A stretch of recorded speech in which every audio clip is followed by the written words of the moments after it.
बचा है दया का। कलयुग उस एक चरण को पीट रहा है। दया का मतलब दान, दान का मतलब जरूरतमंद को देना, उपयुक्त पात्र को देना। दान के लिए 3 मर्यादाएं कही गई, देश, काल और पात्र। स्थान, स्थान का प्रभाव होता है। तीर्थ पर दान करना बड़ा उत्तम है, अस्पताल में दान करना बड़ा उत्तम है, किसी कुष्ठ आश्रम में, गौशाला में दान करना बड़ा उत्तम है। ऐसे स्थान पर दान देना जहां जरूरत है, जहां पहले ही भंडारे भरे हुए हैं। अब तिरुपति बालाजी में लोग बहुत दान करते हैं, मुझे कोई आपत्ति नहीं है, लेकिन वो पैसा कहां जा रहा है? वो सारा का केवल 8% पैसा तिरुपति बालाजी का मंदिर कार्य में प्रयोग होता है। बाकी सारे पैसे से मदरसे चल रहे हैं, जहां हिंदुओं को काटने की शिक्षा दी जाती है, जहां तुम्हारे मंदिर तोड़ने की शिक्षा दी जाती है, जहां तुम्हारी गाय को मारने की शिक्षा दी जाती है। आज कल अखबार की कटिंग किसी ने डाली थी फोटो, तमिलनाडु सरकार मंदिरों का 200 किलो सोना, 2000 किलो सोना वो बेचेगा। क्या करेगा? क्योंकि इलेक्शन आ रहे हैं। नए गठबंधन के साथ तमिलनाडु सरकार का गठजोड़ है, इलेक्शन, क्योंकि इलेक्शन जोरदार है, कई खरबों रुपया लगेगा उसमें। अब लाखों वाली बात करोड़ों वाली तो रही नहीं। इलेक्शन में कंपटीशन बड़ा तेज है, गीदड़ों का शेर से मुकाबला है, तो फिर ये हथकंडे तो अपनाएंगे। 2000 किलो सोना मंदिरों का तमिलनाडु सरकार बेच रही है। किसने चढ़ाया था? नेताओं ने, मुसलमानों ने, ईसाइयों ने, ये सब हिंदुओं ने चढ़ाया जा जा करके।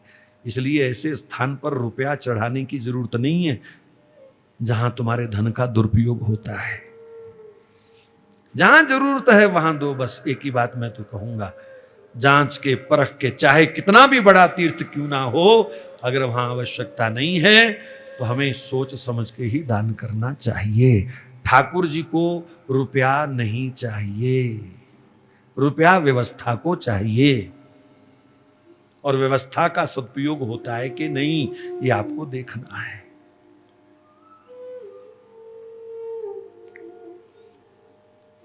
तो देश, काल, समय, समय कैसा है? जैसे ग्रहण काल में दान करना चाहिए, जन्मदिन वाले दिन दान करना चाहिए, बुजुर्गों की पुण्यतिथि पर दान करना चाहिए, ये समय का महत्व है। और तीसरा सबसे जरूरी, पात्र कौन है? आपने किसी को भिखारी समझ करके 10 रुपए पकड़ा दिए, उसने 90 पहले इकट्ठे किए थे, 10 आ गए, बस आधी बोतल मिल गई उसको, पूरी हो गई उसकी। तो आपने तो दान किया, पर पाप लगेगा इस दान से, क्योंकि आपके पैसे से उसने दारू पी। और 90 से 95% मांगने वाले दारू पीते हैं। कभी भी परख लेना, हमने तो परखे हैं भैया। 90 से 95% छोटे छोटे बच्चे मांगते हैं, उनके मां बाप दारू पीते हैं। 10 पुड़िया गुटखा तो खाते ही खाते हैं, वो भी तो एक अमल ही है, वो भी तो नशा ही है। तो कभी भी सत्पात्र का परीक्षण किए बिना दान नहीं करना, ये भी नियम है। तो कलयुग में एक ही चरण प्रधान है दान का, और वो भी अगर गलती से हमने कर दिया तो दान से भी कल्याण होने वाला नहीं है। इसलिए बहुत सावधान, बहुत सावधान। बैल के पास गाय माता बैठी है बूढ़ी, जिस बैल को कलयुग पीट रहा था ना, वो बैठा है, पास में गौ माता है, और दुखी होकर के वो बैल चिल्ला रहा है। और बैल कह रहा है गाय से कि माता, अब तो हमारे रक्षक लीला विश्राम कर गए, अब तो ऐसे ही मरना पिटना है हमको रोज। और पास बैठी पृथ्वी माता कह रही है, हां धर्म, तुम ठीक कह रहे हो, मेरे सौभाग्य का अंत हो गया, मेरे भगवान लीला विश्राम करके चले गए। जब कमल, वज्र, अंकुश, ध्वज, इन चिन्हों से युक्त श्री चरण मेरे पीछे पीछे भागते थे, मैं कितनी सुखी थी। अब वो श्री चरण धरा को छोड़ करके चले गए। अब तो पूरा कलयुग हमको ऐसे ही पीटेगा, ऐसे ही मारेगा, ऐसे ही काटेगा। लेकिन परीक्षित को जब इस घटना का पता चला तो वो तुरंत घटनास्थल पर पहुंचे और कलयुग के लिए उन्होंने मृत्यु दंड की घोषणा करते हुए धनुष बाण चढ़ाया। अब वो पाखंडी तुरंत चरणों में गिर गया। हमारे सनातन धर्मियों की सदा से एक कमजोरी रही, जो चरणों में गिर गया उसके ऊपर फिर प्रहार नहीं किया।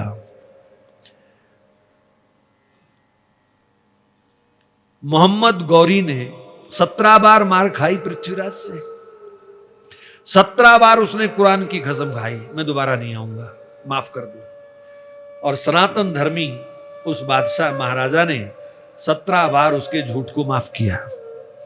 18वीं बार उसको मौका मिल गया, वो बंदी बना के ले गया।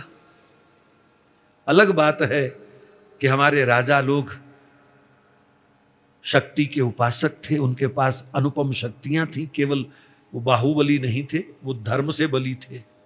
मोहम्मद गौरी को आंखें ना होने पर भी उन्होंने तीर का निशाना बनाया, शायद वो आपने सारी कहानी सुनी होगी।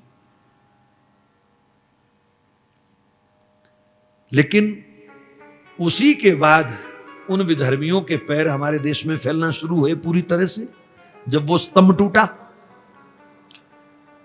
अगर हमने थोड़ी सी इसमें अदला बदली की होती अपने संविधान में कि शरणागत भी कैसा होना चाहिए, यह भी निर्णय लेना पड़ेगा। भाई जिसने 17 बार कुरान की कसम खाई फिर भी तुम उसको माफ करते जा रहे हो, तो ये जो मैं कहूंगा कि सनातन धर्मियों की एक कमजोरी रही शरणागति। अगर आगे बढ़ूं तो अंग्रेजों को भी ऐसे ही एंट्री मिली थी, बाबर इत्यादि को, हुमायूं को भी ऐसे ही एंट्री मिली थी इस देश के अंदर। राजा परीक्षित ने भी कलयुग को शरणागत देखा तो कहा चल तुझे छोड़ देता हूं, लेकिन तुझे सब जगह नहीं रहने दूंगा, मैं तेरे लिए स्थान निश्चित करता हूं।